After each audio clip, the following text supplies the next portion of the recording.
back, everybody. I'm Jay. He's Maddie. This is Yankee and the Brit. We're going to talk some Odell Beckham, Lamar Jackson, defensive lineman prospects, and maybe Maddie getting doused with water. Yeah. Should we start there? Start there. Because it's a weird thing. Yeah, I'm in Thailand right now and it's Thai New Year. So in Thailand, they have a celebration called Songkran. And basically it's just a countrywide water fight because they believe that water cleanses away the sins is the reason behind it. But also Thai people will find any reason to have a party. So they've basically created, because water washes away the sins and it's Thai New Year, it's basically just a 4-day long water fight out there, like in the streets right now. There's gangs of children with water guns driving around in pickup trucks, soaking everyone. Not bad on a 98-degree day. No, pretty good, pretty good. All right. So the topic at hand: Odell Beckham says he's not asking for $20 million a year, gets 15 guaranteed on an $18 million contract. So guess what, Odell? You were asking for $20 million a year. Yeah, it's a. So I don't mind the idea that it goes up to 18 million, but 15 million fully guaranteed for Odell Beckham Jr. seems like a lot when you won't pay your quarterback fully guaranteed money and your quarterback's not off 2 ACL injuries. I think they signed Odell to be the go-between them and Lamar to get Lamar in. Yeah, I mean, well, the story goes that Lamar was recruiting Odell from last year. And obviously the photo arises. So OBJ breaks the news on his child's Instagram. Not on his Instagram, but on his kid's Instagram, with his kid wearing a Lamar Jackson shirt. So it's like, oh, was Lamar recruiting OBJ? Is that what was happening? Is that what was going on? And they went celebrated together. Yeah, right. Like, I just don't know whether that means that Lamar Jackson now will play even without his full and guaranteed money, and it's this whole idea of.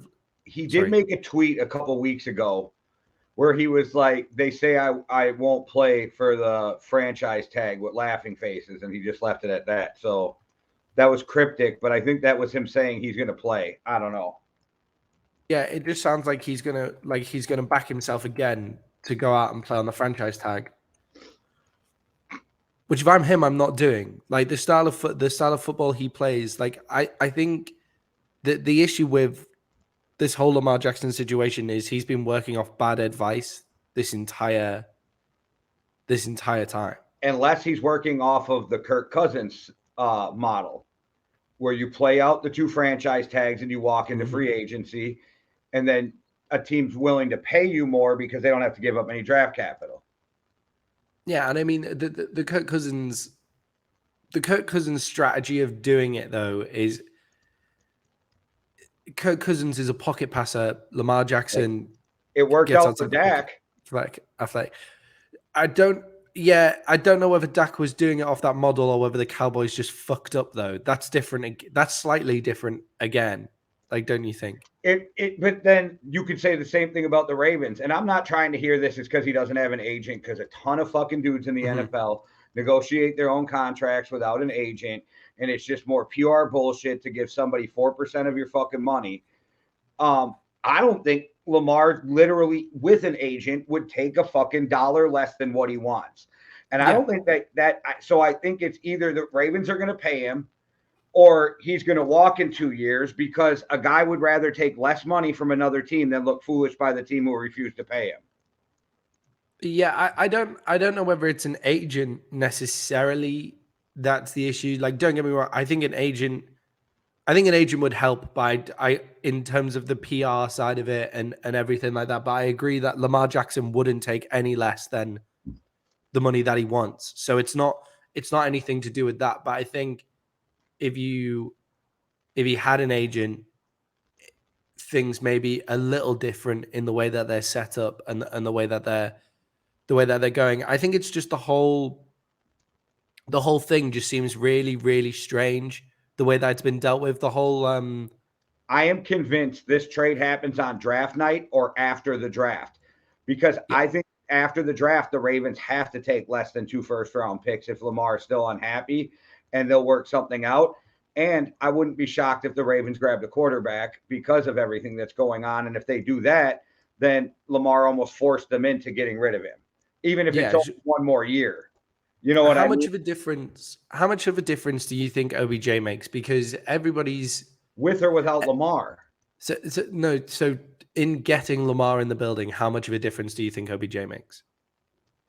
I think it guarantees that Lamar won't hold out, Yeah. even though I didn't think he was going to anyway. I think it guarantees, because I know OBJ was going to take the most money, but I also don't believe that he signs without believing that Lamar is going to be his quarterback, because you're killing yourself next year if you're going into a team with Snoop Huntley as your quarterback and you sign a $15 million deal and OBJ is not dumb. Yeah, definitely. I don't actually know how much of a difference OBJ makes to the Lamar Jackson thing, because it's this whole idea of like, I need a wide receiver one is what Lamar Jackson's been No, begging it's the for. recruiting and celebrating with him that I Yeah. think proves it. Yeah.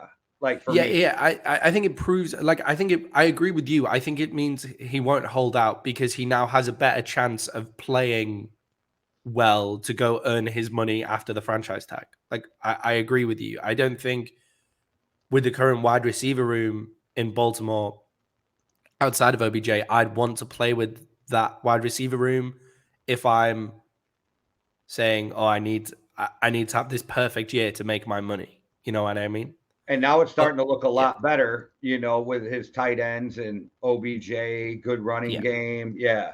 Definitely. So you have that side of things, but I don't know whether it keeps him. I don't know whether it's enough to keep him in Baltimore if, say, the Colts. So if the Colts come and give him, say, yeah, we'll give the Ravens 2 first-round picks and we'll Well, pay you this guaranteed money. if that happens, and OBJ has an off year, then he gets a pass, because that means the Ravens drafted a young quarterback to play with, right? Like, Yeah. so OBJ won't be held to the same standard, I think, but I don't think it keeps Lamar. If somebody offers Lamar what he wants, he's going. I just think that this means that there's no chance of Lamar holding out. Yeah, yeah, exactly. It's not like in basketball where you can get your how it feels like you can get your best mate there and your best mate you'll stay and play with your best mate if you're not necessarily too happy with the team, with the organization. Whereas with this deal, like, yes, Lamar Jackson is happy that he will get to play with a number one wide receiver in theory next year, depending on how This is the OBJ's. healthiest OBJ's been in 4 years. I think the fact that people doubt him Yeah, is crazy. I having just having not seen somebody play for a year forces the quotation marks of wide receiver one, right? Like we don't know. We don't No, know because that he's wide receiver one. unless he can't run anymore, but ACL surgeries aren't like they used to be. Guys Yeah. come back even stronger. He's actually got to sit out and heal up this time. I don't know. Last time I watched him play, he was about to be Super Bowl MVP. Yeah, I'll be interested to don't get me wrong. I No, I think get what you're saying. if OBJ was a Dallas Cowboy, I'd be fucking buzzing right now. Like I'd be going mental. But we also have CD Lamb and in theory Michael Gallup if he's fit and we also have a wide receiver room around it. It Brandon feels Cook. very much like it feels very much Brandon Cooks. Yeah, I forgot that we have him now. But it seems very much that the Ravens have all their eggs in the OBJ basket, and you know what I mean. And we'll see how that works for them. Like you've got to be pretty confident. Did he go and work out in Baltimore if they're giving him 15 million guaranteed? Yeah, he worked out and saw the doctors, all that shit. So they've got to be pretty confident in that. They've got to be pretty confident. Another interesting thing with this is were the Ravens bidding against themselves? Who else was offering OBJ that amount of money? Well, the Jets, but it was going to be a base salary around 8 or 10 with Yeah. real easy incentives for like every game played type shit.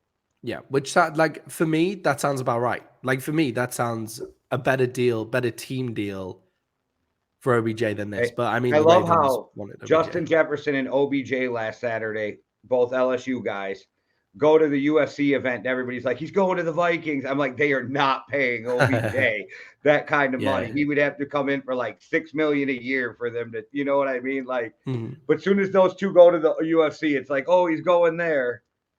Yeah, I guess he called forget. up the Jets and said, "Do you want a match?" And they said no. Yeah, I think he would have gone to the Jets with Aaron Rodgers over the Ravens with Lamar, and that's nothing to do with Lamar. That's just the situation with the Ravens right now. The Ravens with maybe Lamar. Before we move on to the draft prospects, I got one word of advice for Jerry Jones, since I know he's a avid watcher of the show. Pay CD right now, because he's going to end up being your number 2 receiver this year, and he's going to be pissed off. Yeah, just fucking learn from past mistakes. Let's pay the guys that we know are good. My Let's iPhone just told me I wasn't being nice because I accidentally hit the button while saying that. Yeah, it's just let's learn from past experiences and pay our guys who we know are our guys early. Like if Jerry Jones is gonna stay on this mantra of we drafted him, we produced him, so we keep him, then let's start paying the fuckers early. Like if you've decided you're keeping him anyway, like let's just pay him earlier, you know? Yes, sir. All right. Well, let's go into some defensive line prospects for the draft. We'll start at our 5, work our way up, and I'll give you the honor of going first and last. Or I'll get you go first and on the 5th and the 1st, because it's your day, Maddie. All right. This is difficult. Making it defensive line and not defensive edge or defensive interior, because you need to kind of the importance of position. Now, traditionally in the NFL, edge is seen as the more important position, but I think it's starting to move away from that right now. Like, I think people have realized, like, if you have a defensive interior lineman who can just fuck up the middle of a play, that just destroys everything you're trying to do. It stops the run. Yeah. It opens up everything for your linebackers, and the best quarterbacks in the world still don't like pressure up the center. Yeah. And the center is the easiest position to pressure because they've got to snap the ball and then go. Like, if you get a guy who's ridiculously fast, 300 pounds, standing right over the top of center, and it's shown by Aaron Donald. Like, Aaron Donald is the show as to why this works, and you can just really fuck shit up. But saying that, at 5, I have defensive end Nolan Smith. All right. What makes you like him? So with the way that Nolan Smith is, I love his speed coming off the edge, and the fact he's only 238 pounds, which is a bit of a worry. But I think the way that stunting and the modern NFL is, 238 pounds shouldn't be too much of an issue. If you look at a guy like Micah Parsons, for example, Micah Parsons is a bit bigger than that, but he uses his speed, stunting. If you get a clever defensive sideline to sideline, like sideline to sideline, speed really fucks up a play. Like if you find a guy with crazy speed, it doesn't really matter his size too often. He's got enough size there. But I think pound for pound, when you actually watch the tape, in terms of pound for pound strength, he's strong as fuck. Like, he's not bothered about being 200. Somebody needs to tell that guy he's only 238 pounds, and that's a problem. He eats up the run, so I got no problem with that. He needs more pass rush moves, but he's super athletic, and he will learn those once he gets in the league.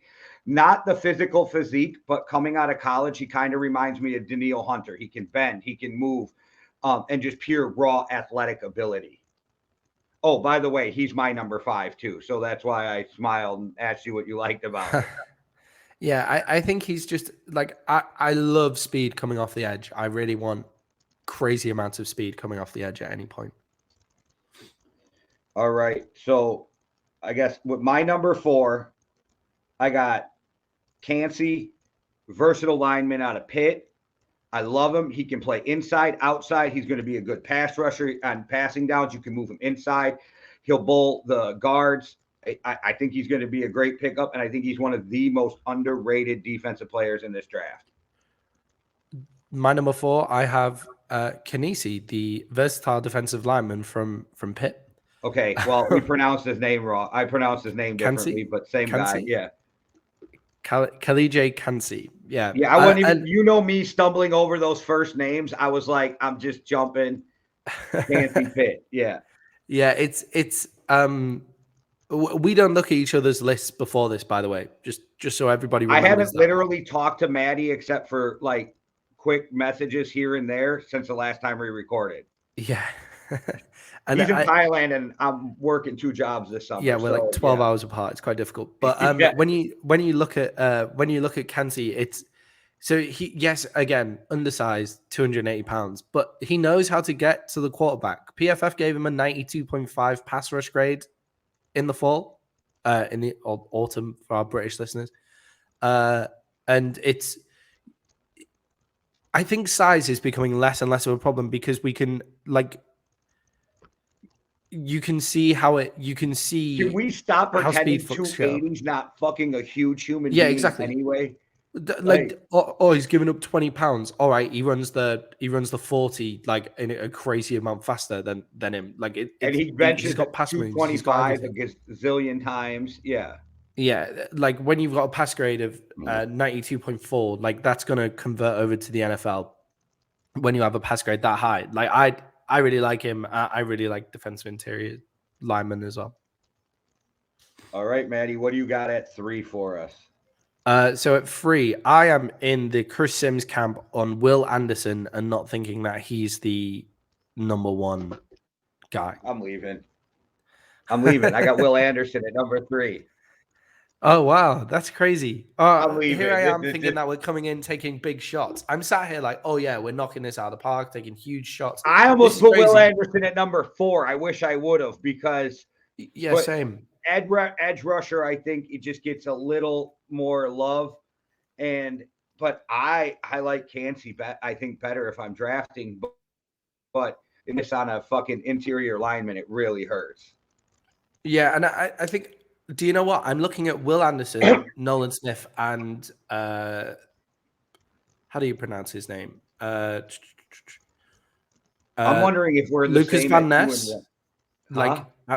I'm looking at Will Anderson, Nolan Smith, and Lucas Van Ness, and like looking at them and going, "Do you know what? Like, I could take any of them." I'd even say Will McDonald, but I agree with you.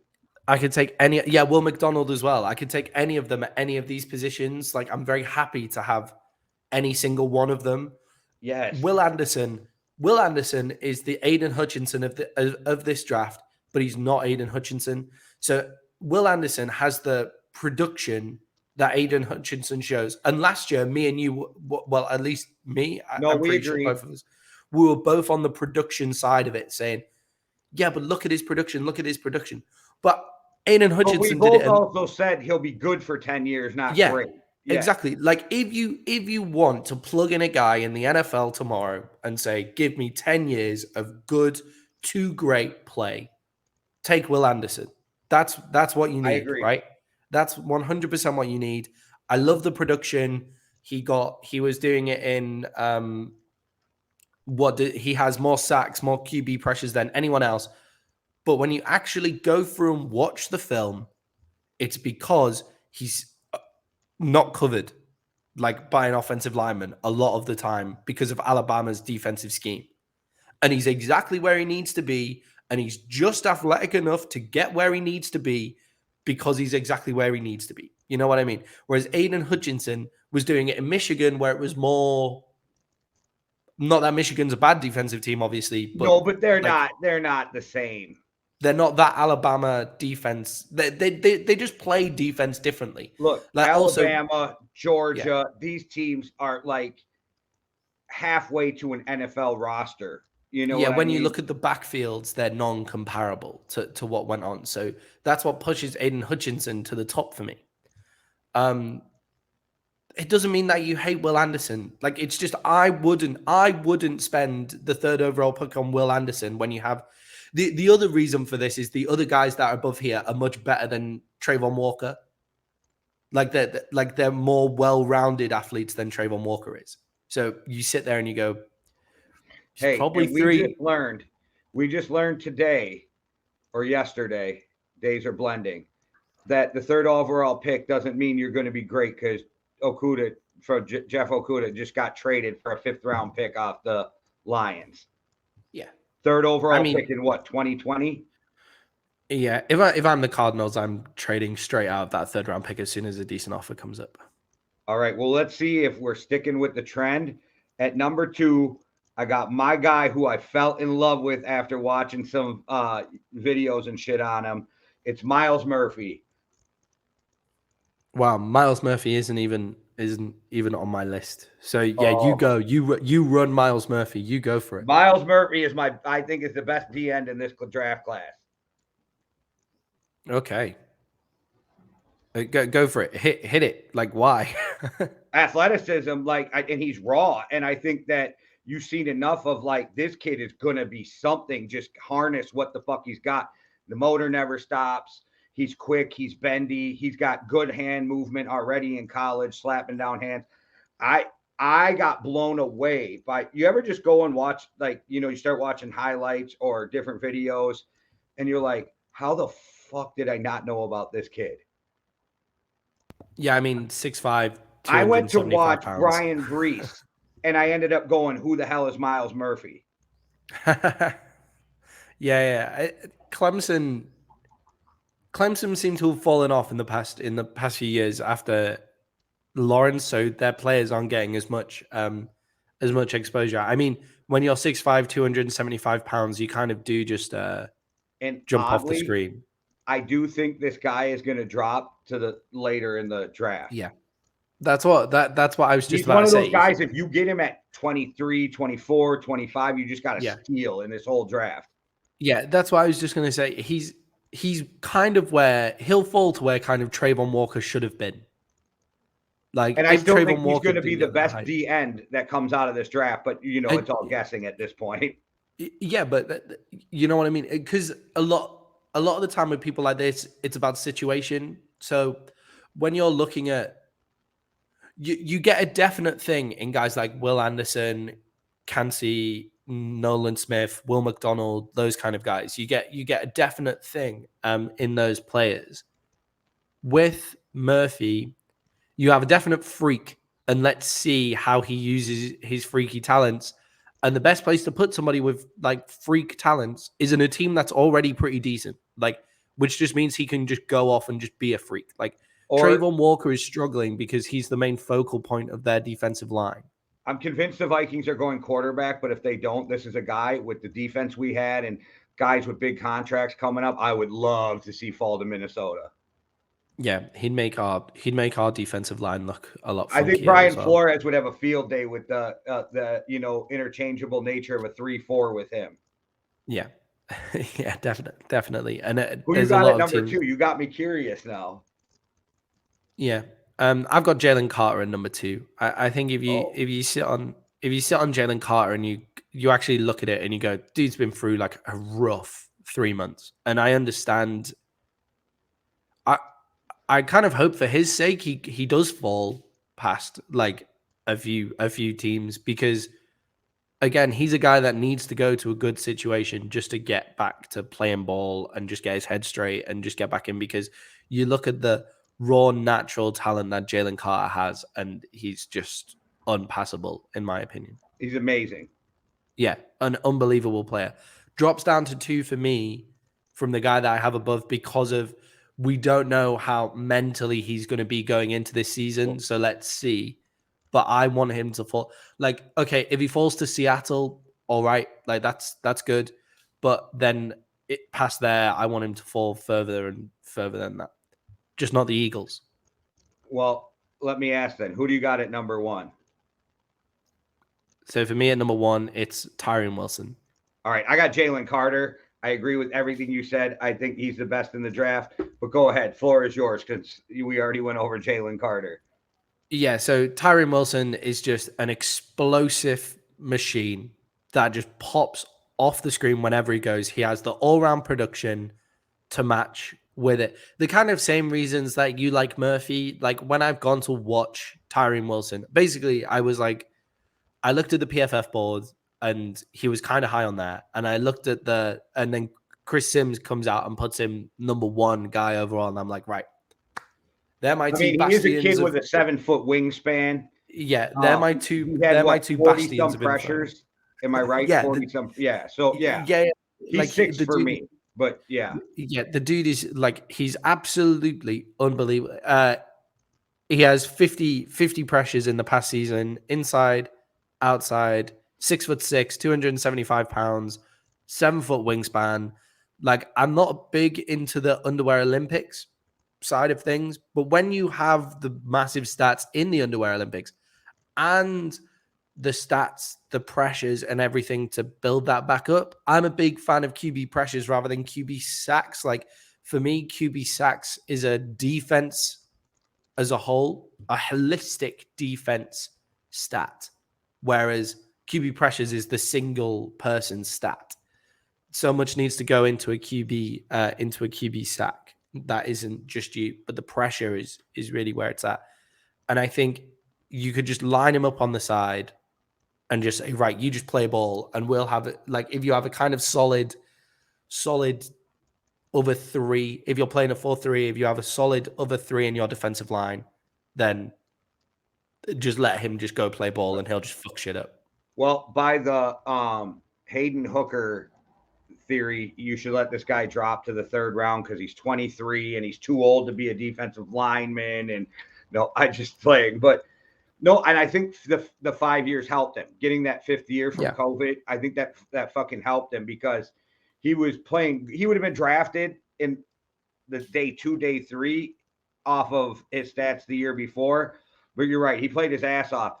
I just have a hard time with Texas Tech too. I'm like, the competition, but I like him.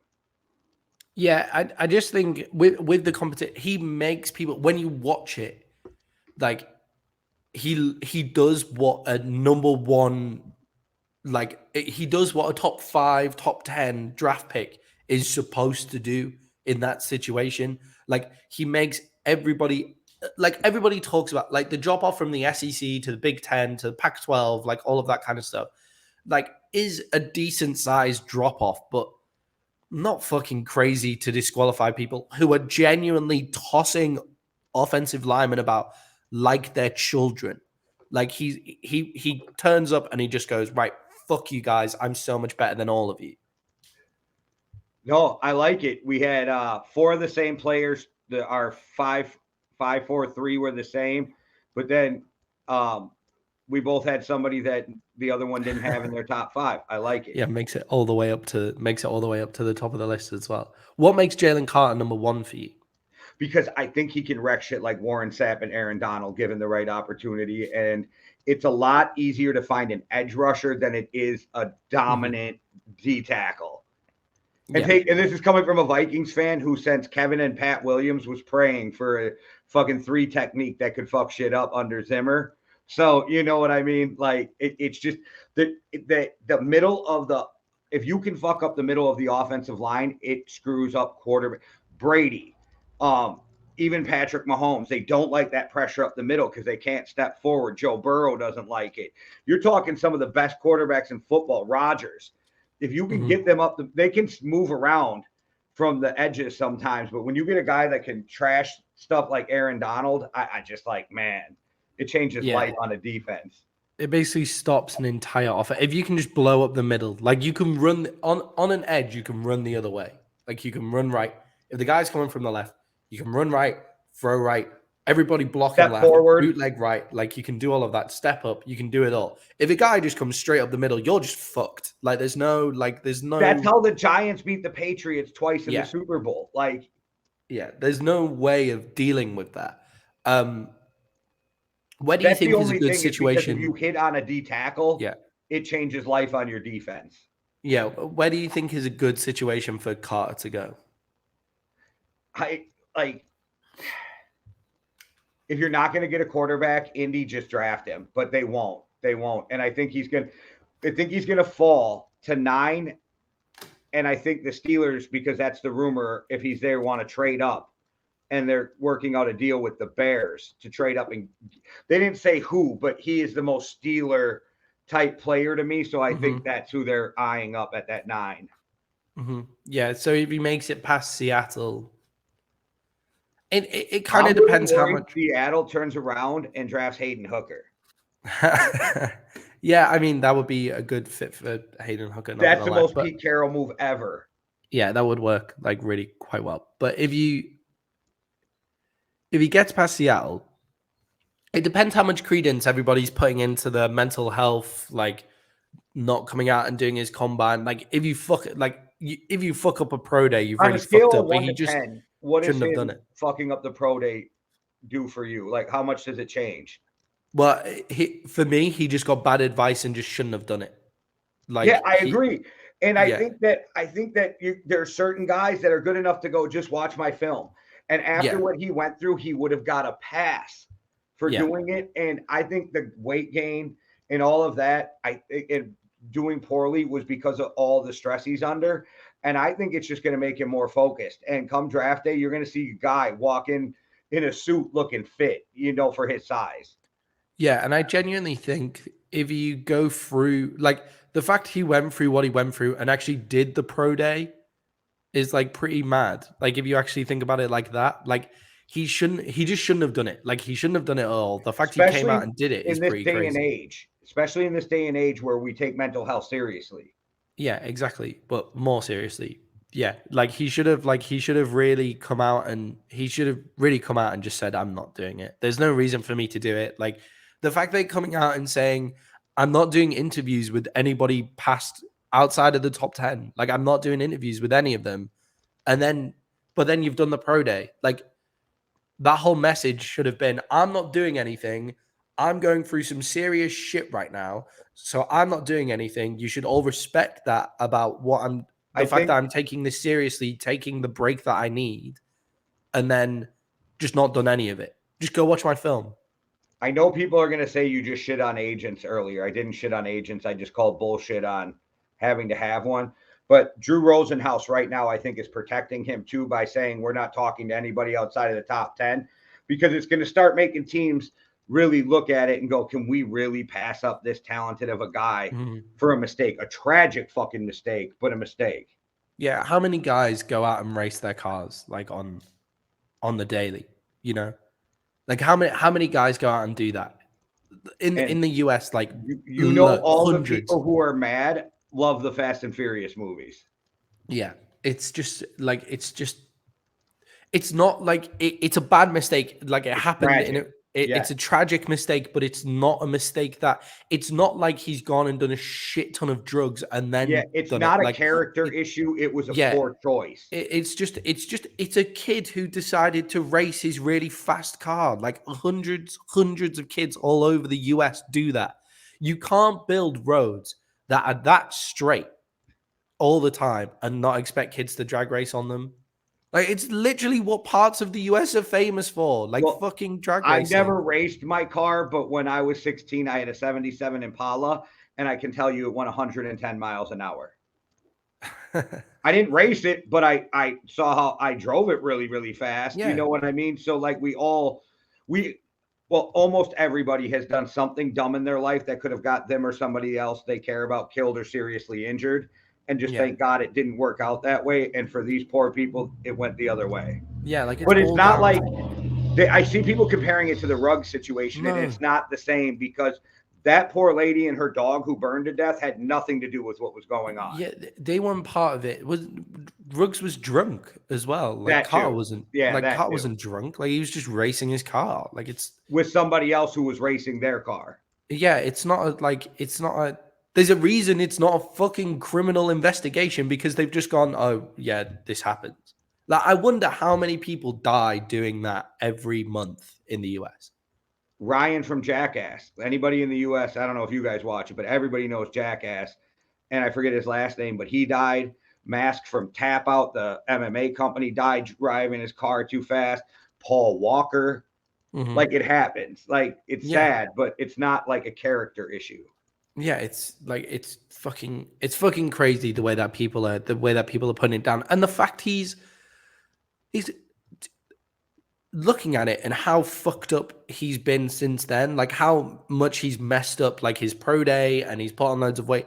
It kind of makes me look at it and go, do you know what? You're an actual human about this. Like you've not just come out and like you need consoling and you need help about this because you feel genuinely bad about what you did, you know? Like, so I just think I think it's just totally different to how people are painting it. My point is, if I'm drafting Jalen Carter and I need him to play first game of the season, like I need him to go, like probably not the best time. Like what he needs is like some genuine help and like genuine just bringing back into the game of football slowly. I From think my I think, and this is just me, but somebody who like I really enjoyed the locker room in high school and things like that. I think just getting back around teammates and guys who yeah. are there for you, and you know the brotherhood you're building in like OTAs and training camp, along with therapy and different things. I think it's just going to help. And I feel like he's never been questioned as a competitor, so I bet you this is going to fuel his drive. Yeah, definitely. And I just think he needs to go out and like somebody needs to like sit him down and just go, look, man, shit happens. Don't let it ruin the rest of your life. Like, don't fuck up this opportunity. This next 3 years, don't fuck up this opportunity because of a stupid mistake you made as a kid. Like, it's not even like it's almost worth saying like take accountability for your part in it, but is it really your fault? Like, you know. Yeah, and it a tragedy already happened. There's no reason to throw two lives away. Yeah. All right. 100%. Well, that got a little depressing. Deep ending. Yeah. Well, all right, guys. We'll be back with more videos. Make sure you hit that like and subscribe. Make sure you keep watching MMA Underground. They've been killing it. With the playoffs starting in basketball, make sure you check out Well Beyond the Arc. And hey, Payne and I are back. We just dropped season 2 of the playlist on Overtime Hustling. So go check that out. But we appreciate you guys watching. The views have went up and we enjoy that. So thank you guys. One world, one love. Deuces. Cheerio.